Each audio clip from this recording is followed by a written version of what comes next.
mula 2013 hanggang 2022. Veterano na sa serbisyo publiko. Iyong-iyo, Pasigueño, ang boses ng kabataan, ang love na love ng ating mga lolo at lola, isang malakas na palakpakan, Vice Mayor Iyo Caroncio Bernardo!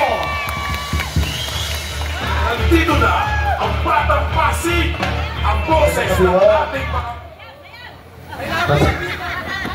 Tatanong ko muna, sino dito sa Barangay San Antonio ang nagugutom na ho? Relax ho. Meron ho tayong pares ho. Kayo ba sasagot ang pares? Pwede?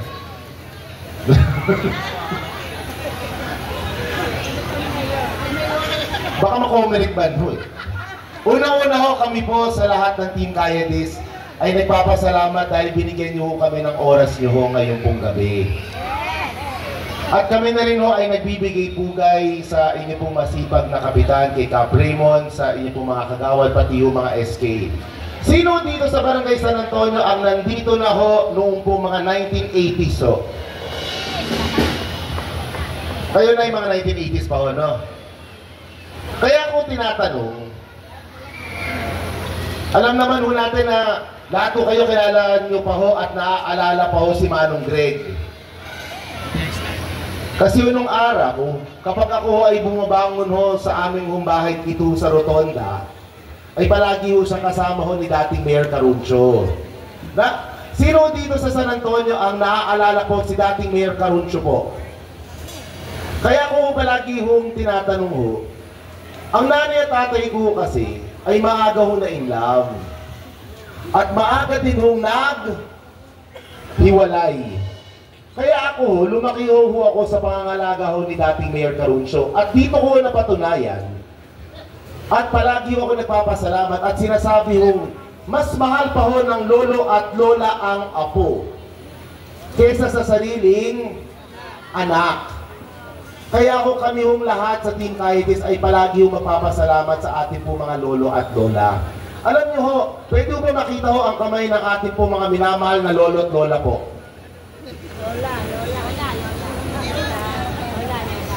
Noong pong 2021, noong pong kasagsagan ho ng pandemya, hindi ho ba?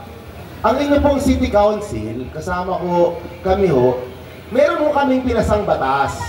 Yung batas ho, kapag kayo ho ay umedad na 65,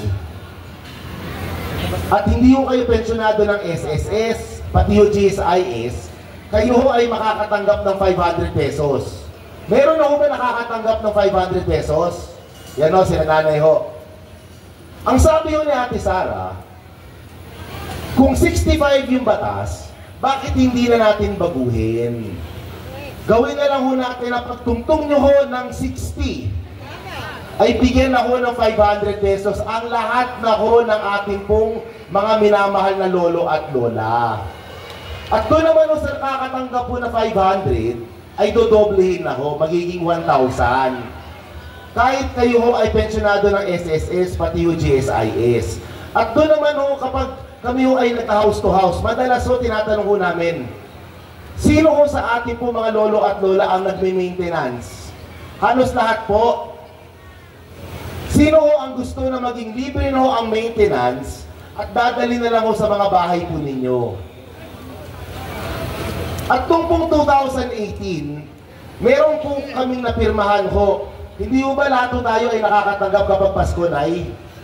Mula 2,500 ay naging 3,000. Ngayon ho ay anong taon na ho? 2025. 7 taon na ho ang nakakalipas. Itatanong ko ho sa ating po mga minamahal na lolo at lola ho, magkano ho ba ang gusto nyo pong matanggap ngayon darating na Pasko? 10,000? Hindi ho natin kakayanin 10,000? Kano po, Nay? 5,000.